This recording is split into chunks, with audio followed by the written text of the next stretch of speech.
Is there more to midlife than just getting through it? Absolutely.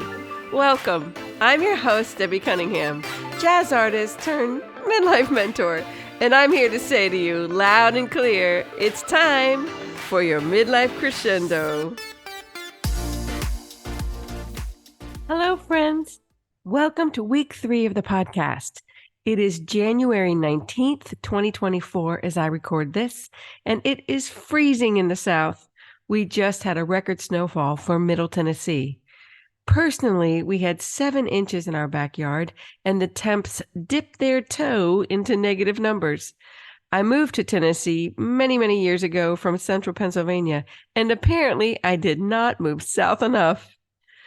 Today, we are going to be discussing our changing physical capacity midlife. Before we dive into that, however, I'm going to ask you a question. Are you dealing with perimenopausal symptoms such as brain fog, weight gain, hot flashes, low libido, or fatigue? Because in a few weeks, we'll be conversing with Dr. Annika Becka. She is a certified OBGYN who specializes in menopausal health and wellness, and I want to get your questions answered.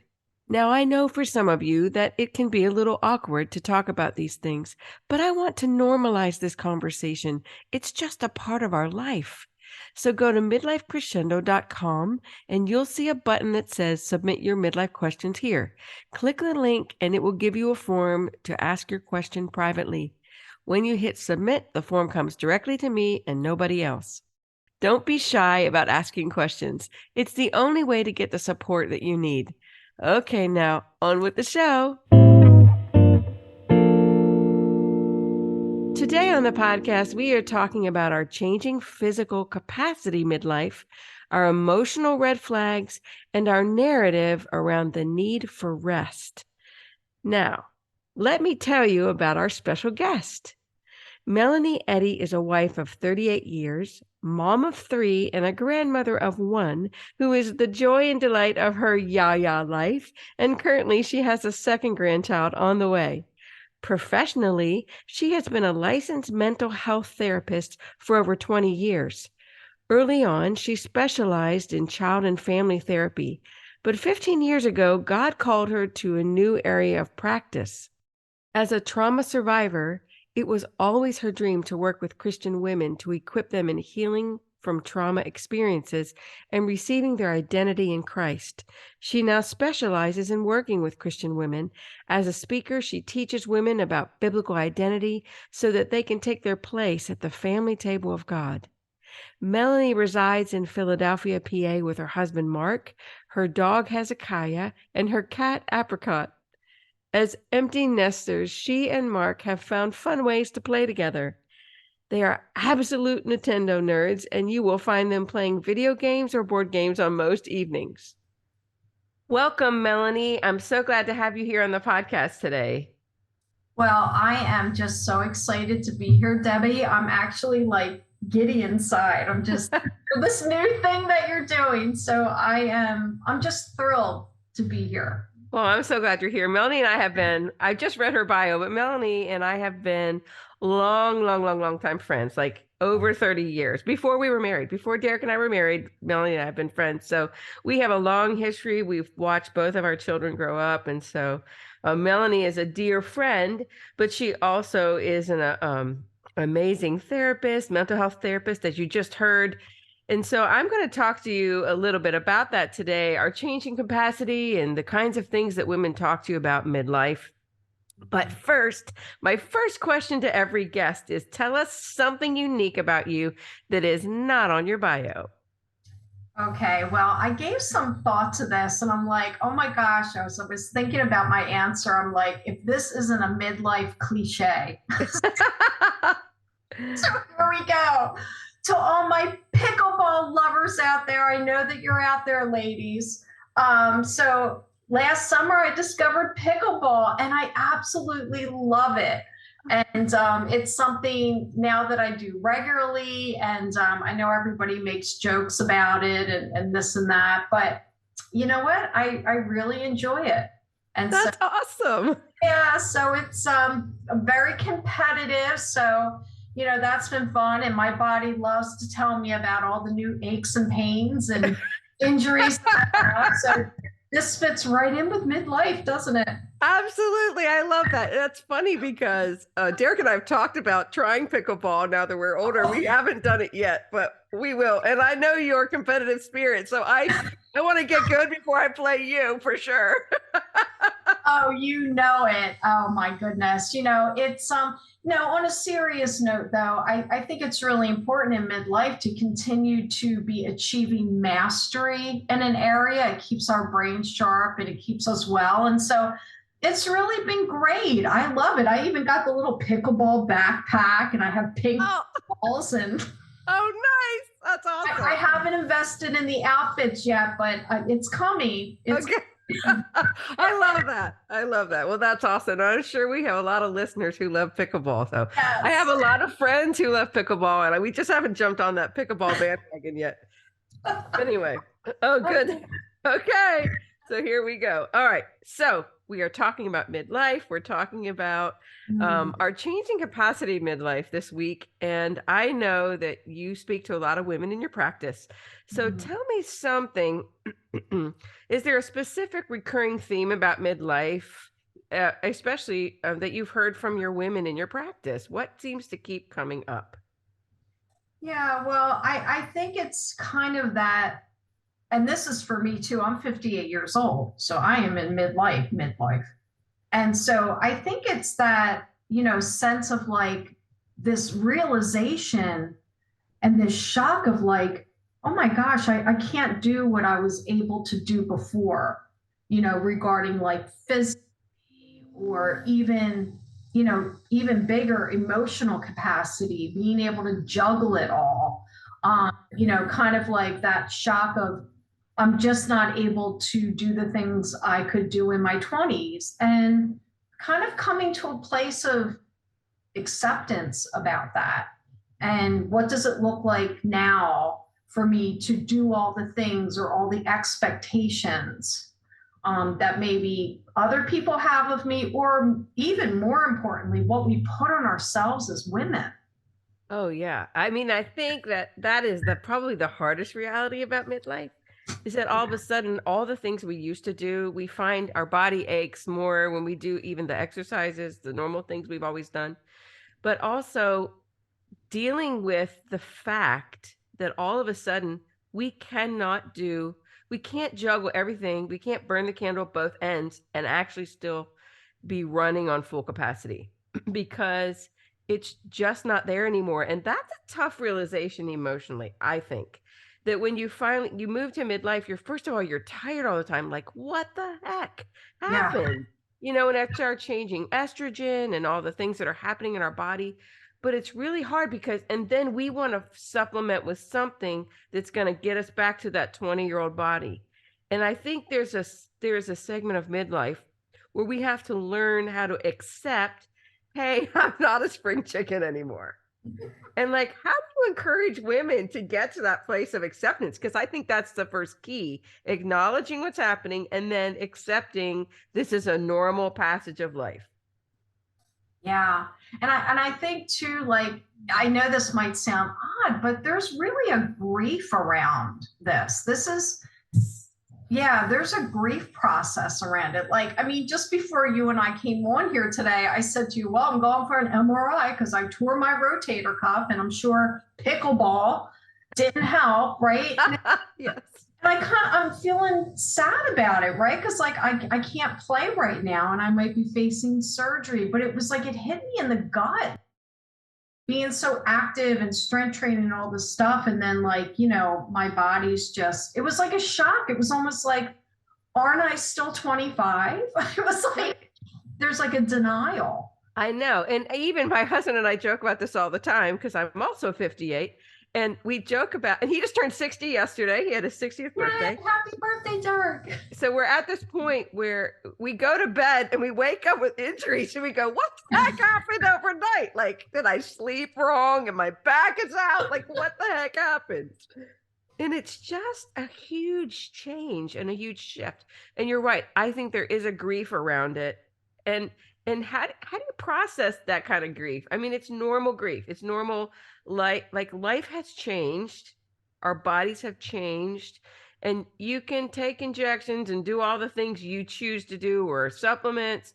But the truth is, our body is aging and we have to learn to like kind of assess, okay, I just can't do these things anymore. And just balancing that and then dealing with the grief around that because there is a sadness. And I think it's great that you brought that up because I Yeah. think there is a sadness to, I just can't do what I used to do. And I think that's kind of a hard thing to process. Yeah. Do you have I any thoughts around that, about processing that? Yeah, no, I agree with that. And I think one of the best things that we can do as women is to stop keeping it close to our chest, hidden, like having a platform like this where we are giving it a voice. We need to talk about it. We need to talk about it and say, hey, you too, how about you? Or are you experiencing this? Like, Right, we need to be able to talk to one another about it, right? right. We don't feel so alone in it. And I mean, there's so many topics. I mean, like just the whole menopause topic. I know at some point we'll get into that, but like part of capacity is also emotionally because, brain fog is a real thing for a lot of women in midlife. And, some women will say, like, I don't have the capacity to like remember things or to keep up with the expectations. Like for me, I mean, I'm in a place now where I'm pushing through the denial and I'm letting myself feel the grief, but I'm also kind of like, I ask myself questions like this Christmas, for example, I used to do soup to nuts decorating, soup to nuts, right? Like every picture would come off the wall, everything would be decorated. And I just felt this level of tired this year. And I said, Mel, what do you have the capacity to do? What do you feel like? And what I had the capacity for was maybe decorating a little corner here or something over there, but I didn't go all out because eventually all that has to come down. Right, exactly. And so, that's one of the things I'm learning to say, like, on the daily, what do you have the capacity for? Another thing is like balancing friendship in midlife and, having the capacity to say yes to all the different, maybe lunch dates or, oh, I want to get together and talk to you and like that kind of stuff, right? And learning how to make decisions around how you use the time that you have. Yeah, I think that is so important. I'm glad you brought up holidays because I think that it's real easy when we get to midlife. Like I've always done things a certain way, and so I have to keep doing it. But you're right, the capacity, the fatigue level, the brain fog, all of that is so real in midlife. I certainly have experienced that myself. And I'm finally on the other side of menopause a few years, and I'm finally feeling like a little bit more like myself again and feel like I can think better, and but one of the things that I have learned to do is really shift into the same question asking of myself. Hey, Debbie, I know you always did things this way because my brain goes, I've always done this. The kids love it. Now I have Yeah. grandkids and they love it. But I'm like, what needs to go? What do I need to say no to so I can say yes to other things? And we're going to be talking about that down the road on the podcast about boundaries, learning to say no to what's not serving us so that we can say yes to the things that will help propel our this new season forward, because I think that as women we say yes to a lot of things, a lot of expectations, because it facilitates other people's expectations of us.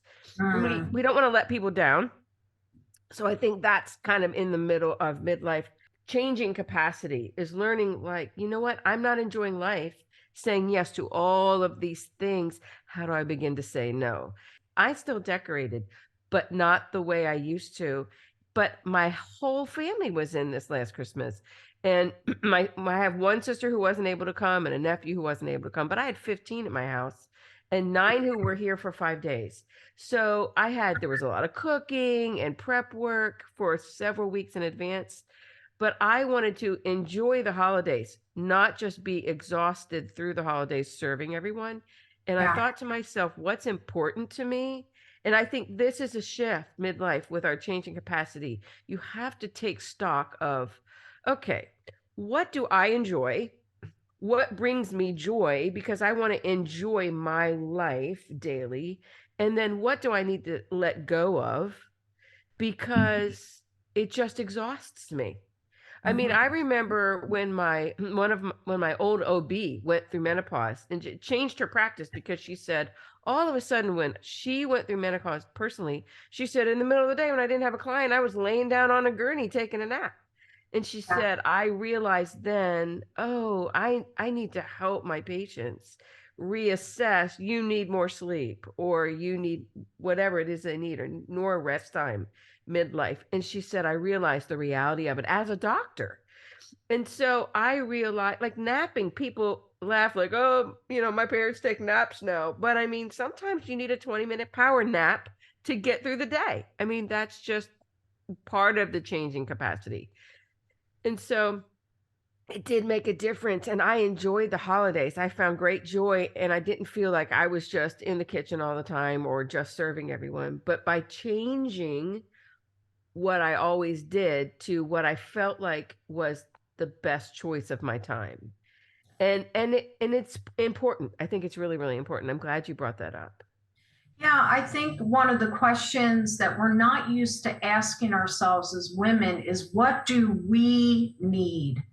What do we need? What do, like, we're always thinking about, well, what does, this person need or that person need or our children needs? And it's really important to be like, for me, like, I've had to really tune into, going through menopause has brought like this new level of like irritability. And I'm just like, oh, I can't stand it. It's just like, oh, I don't want to be this person. But I've learned to say, okay, Mel, you're feeling irritable. That's a signal. What do you need? And one of the things that you just mentioned is rest. Like, I think as women, we have to really ask an honest question. How do we feel about giving ourselves rest? What is our thought life around that? What do we tell ourselves about that? Right? Do we give ourselves permission? Yesterday afternoon, I happened to have an afternoon and my granddaughter, I'll tell you what, I lay down under a blanket. I woke up slobbering. I was so tired. I mean, I needed it. I was exhausted after working and seeing clients. And so I think that we need to check in and be like, are we giving ourselves permission for rest? And asking us those questions. I think that's so important because I do believe that a lot of women feel guilty Yeah. when they rest. Do you want to talk to that a little bit? Yeah, I think a lot of times what I see, and I'm not trying to be all clinical on you, but a lot of times we can find the roots in that going back to our family of origin, or maybe what we watched our mothers do, right? Or the work ethic, right? Like it was like you pushed through, right? Rest was like something that you didn't do. Maybe rest was viewed as, well, you're being lazy. Some women who have trauma histories will have this sense of restlessness because in childhood or as a teen, if they weren't doing something or producing, they were made to feel guilty or less than. The good news is that that's something that you can change. You can create a new narrative around that. I know I had to. I can remember laying down or resting. I felt like I'm doing something wrong or I should be productive. I should be doing something. And actually, rest is essential. Rest is, I heard this was so good. I heard a pastor say that rest is holy, that God created rest. And I was like, oh, good. Well, that really gives me permission because if God says to take a nap, I'm taking a nap. Right? It is important. And you're right. God rested. Isn't it interesting? That's in the scripture that Yeah. God created and then God rested. And I think that sometimes in our society, we are hardwired to believe that productivity is the only thing that matters. And when, of course, European cultures, a lot of European cultures are much more focused on rest. You know, my daughter lived in Germany 3 years, and so I started to see just the differences in their communities and how they work out of rest. They Mm-hmm. work out of rest, like in the middle of the day. We went to Italy this past spring for an early anniversary trip, and one of the things I noticed, like as a traveler, you have to know what's happening in the culture that you're Yeah. visiting. And like from 2 to 4, everything's closed, sometimes later, because they have these long afternoons where um they shut down, and then dinner doesn't even happen till starting at 7 o'clock into late into the night. And it's this crazy change of perspective, but they value rest in a huge way. And they so it's amazing to me just the differences in culture, but I think it's really, really important. And definitely, I will say for myself personally, going into midlife, I saw a huge change in how much rest I needed. And at first I felt guilty about it, like I'm not being productive. I have so much to Yes. do because, our to-do lists never end. And Yeah. so we have to kind of go put a cap on it and go, this is how much I got done today, and that's okay. And I Mhm. think that's huge for women because we don't always feel that way, because it does feel like it never ends. Right. And actually, physiologically, we probably need more rest because I don't know about you or the ladies listening, but I'm not sleeping through the night. Oh yeah, right. I'm waking up. I'm waking up, oh, maybe 4 or 5 times. I mean, just disruptive sleep, no matter what you try to do. Yes. And when you do wake up, it's like the scroll rolls out of all the things that you need to worry about and think about. And it's just, right. So it's essential to try to find, a pocket of rest. And I guess if you can't during the week, on the weekend, make it a priority, make it a, nap Sunday afternoon or Saturday afternoon or, but yeah. And it's important, but I definitely noticed that I feel like I need more sleep, and I'm getting better at giving myself permission. I'm Mhm. so glad you talked about that a lot, because I wasn't asked you personally how you felt about all those things and how it applied to you, but you talked about how you have to assess your own physical body, what's happening, and that you're giving yourself permission. Now, a lot of women struggle with that, I think, and giving themselves permission for what they need or asking for what they need. So, Mhm. can you talk a little bit about that? Yeah. I mean, I think that we have to, so one of the things we have to ask ourselves is, why is it hard for me to say no? What I find in my practice is a lot of women will be like, well, they'll be disappointed in me, or they fear disappointment. And I find myself saying this over and over again, and I say this to myself: just because somebody feels disappointed in you, it doesn't mean you've done something wrong. And sometimes that's kind of the narrative and the belief that we take in. Well, they're disappointed in me because I set a boundary. I said no, so therefore I've done something wrong. And it doesn't mean people will be disappointed in you. If I have made a couple, without thinking it through, oh, I'll meet you for coffee or this or that, and then like it's like the day before, and I'm like, actually, I don't have anything more to give or to pour out. And I'll be like, can we reschedule? And I'm sure there's some disappointment there, but it doesn't mean I've done something wrong. I'm trying to figure it out, right? I'm trying to learn how to, like you said before, where are my yeses, where are my nos, right? But I think it's a self-assessment. What keeps me saying no, right? Do I feel guilty? Do I have a core belief of they won't like me anymore? I'm not, it's really a self-assessment of, why is it hard for you to Right. say no? But most people, they don't want other people to be disappointed in that. Mm-hmm. Exactly. I think it's easy as women to worry about that, and to feel those things. But we are giving you permission, ladies, to assess what you need and give yourselves permission to nap, and also to reevaluate your priorities, and and realize what is going to make your life work the best at this season of your life so that you can say yes, let your yes be yes and your no be no. Right. And I can I just say something real quick? Of course. Yeah. So before it goes out of my mind, True. right? But like, how you know if you what your capacity is, the our feelings and our emotions, we really need to do a better job at tuning into how am I feeling emotionally. Our emotions will really help us to see what we have capacity for. Like, we go through life and we don't really do emotion check-ins, right? But our emotions, like if you're feeling irritable or angry or resentful, like you need to lean into that and be like, what is this part of me trying to tell me? Right. Right. Mm-hmm. That is so good. I actually started doing that to myself.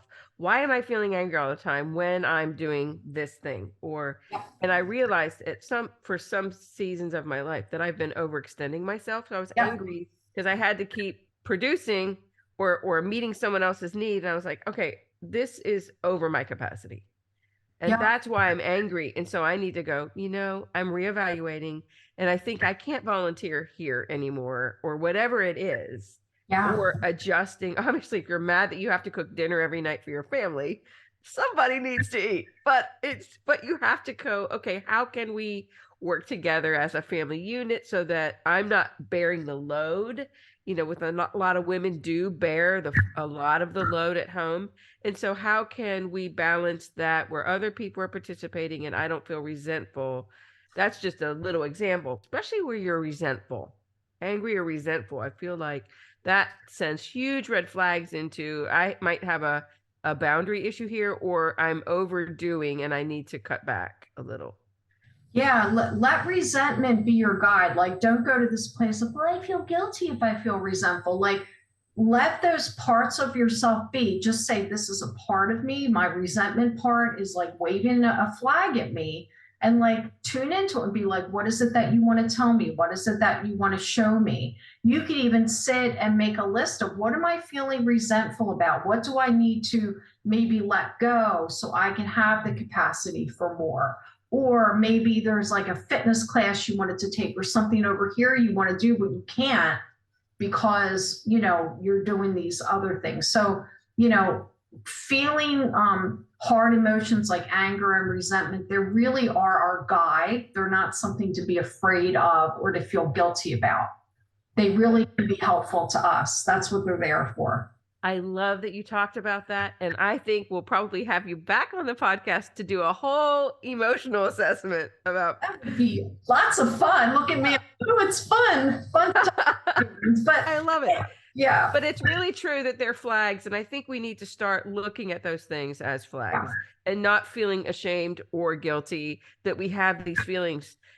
And I think that's such a healthy perspective, is looking at them as flags waving to go, hello, pay attention over here because this is a problem.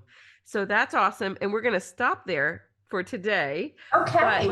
But I want to ask you just before we go a couple of things. One is just to wrap up this conversation, talking about our changing capacity. Can you give our audience 2 or 3 tips? If a woman was sitting across from you right now, 2 or 3 things that you would say, okay, from this point on, this is what I want you to think about. Do this, this, and this.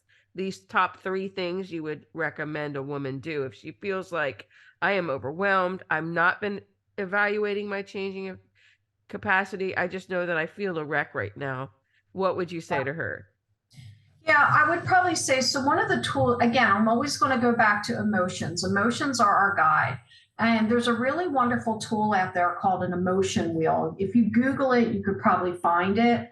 But it's really something you can take a picture of and you can keep it on your phone. And what I would say to her is, I would like you every day to check in the morning. How do I feel emotionally? Midday, at the end of the day. Start to really get in touch with what am I feeling emotionally? What is going on with me emotionally?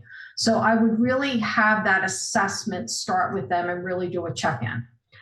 Another thing I would do is I would say, girlfriend, how are your boundaries? If you did a really honest self-assessment, do you need to take a look at where you need to have more efficient boundaries, right? Like I would say, like, what is on your plate right now that maybe you need to be saying no to? And I would say, does it feel scary for you to set boundaries with people? Is that something that's like really hard for you, right? So checking in with emotions. How are your boundaries? How are you doing with setting those boundaries? And the other thing I would say is, what are you doing for fun? What are you doing that you enjoy?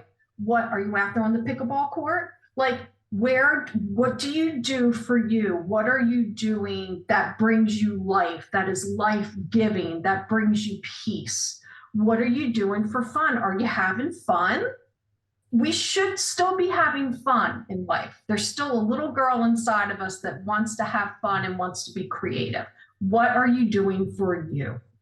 Yes. Those might be three things off the top of my head that I might ask, because a lot of times I'm like, so what are you doing for you? What are you doing for fun? And they'll just kind of look at me like, nothing. I don't think I'm doing anything. Right. And in the beginning of this, I said, it's important at every age. I don't care if you're 95, we should always be seeking mastery, always developing new skills, looking for something new that we can accomplish and do, because it's good for us. Yes, I absolutely agree with that. And I'm going to say, ladies, you also can take a nap if you need one. Yes, I'm telling you, I'm ready for one right now. I know you are. Well, listen, where can my guests find you online or on socials so they can, keep up with what you're doing? I am on Instagram. What's your Instagram handle? I think it's, if you just type in Melanie Eddy, you'll find me. And then I have a website, melanieeddycounseling.com, where I serve women in Pennsylvania, but I also offer life coaching, which I can do across state lines if that's something you're interested in as well. But that's where you can find me if you want to check things out. Awesome. That's wonderful. Well, thanks so much for being here today. We loved having you on, and I can't wait to have you on again. You're going to be a regular recurring guest. Well, I'm excited about that. And as I'm sitting here thinking, I'm like, Mel, make sure you take your own advice. I think that's so true. Wow, that was true. good advice, Mel. Make sure you take it. So ladies, take the advice, do it, and you're worth it. I hope you enjoyed our conversation with Melanie. It is so important that we are checking in with ourselves emotionally, in this season especially, and being honest about our changing capacity and assess what needs to change and what needs to stay the same in our lives so that we can live our healthiest. Not just for ourselves, but for our families too. Next week on the podcast, we are talking about how to have better midlife friendships. So be sure to tune in. If you enjoy this podcast, please subscribe and post a review wherever you listen to Midlife Crescendo. It helps other women find the show, and it helps me too. Because we need to spread the word a little bit, for the next few weeks, we are going to be having a contest for free merch if you subscribe and leave a review. If you want to be in the drawing and know more of the information around that and the prizes, please go to our Instagram page at Midlife Crescendo for all the details. Thanks for tuning in today, and remember, midlife is just a brand new season to find your passion and purpose for your grand finale. Talk next week.